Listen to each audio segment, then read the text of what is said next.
Well, I really enjoyed your article. Let me read the title and encourage our viewers to check it out. It's called How Feminist Meghan Murphy Fell Victim to Progressives' Double Standards. And that's the thing. She is a pretty hard-line feminist. I mean, not someone that I would normally see eye to eye with, and I don't honestly think you would either if I know you.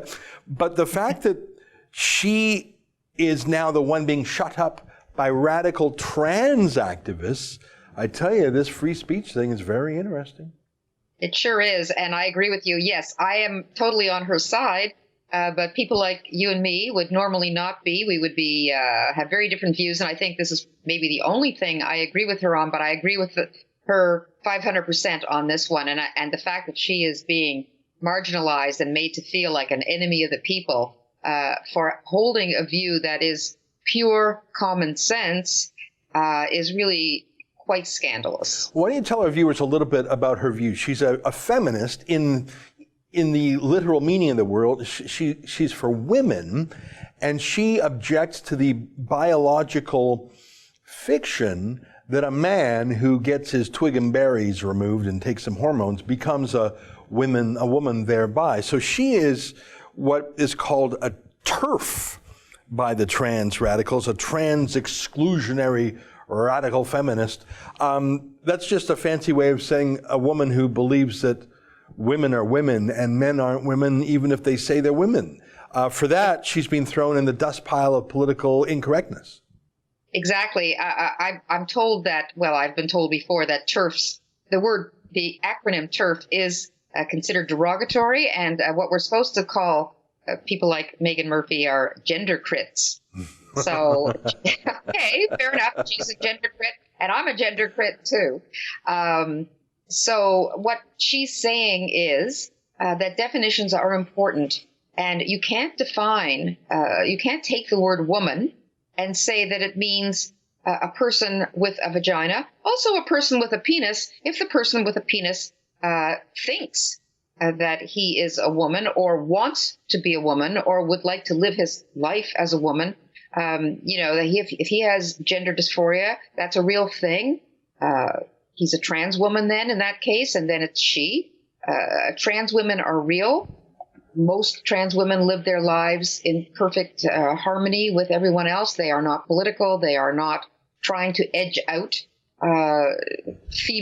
actual females, from their safe spaces. But the trans activists are trying to take the definition, and they have been successful in implanting it into the culture to mean anybody who identifies a woman not only presents as a woman, but is literally a woman, which literally they cannot be. And all she's doing is saying you can't be something that you're literally not, according to your DNA.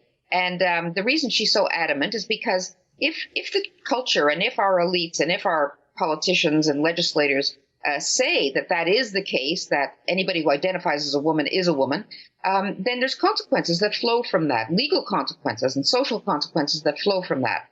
And it makes formerly sex-specific spaces like locker rooms and prisons, rape shelters, and athletic categories. It opens them up to male bodies with a mental idea that they are women. And she is not transphobic. She is defending female rights, women's rights. And I'm with her because I don't want to be in a locker room with a male body. And I don't, want my daughter, who's a great athlete, to be up against, a 6'2", 200-pound athlete who thinks or wants to be a woman so that they can participate in women's sports. So she's standing up for all the right things. I'm with her. Oh, so this library thing is, she's supposed to be in a panel discussion October 29th at a branch of the Toronto Library. And of course, many people are protesting. Well, there's women writers that are protesting. There's trans activists that are protesting. The library union is not comfortable.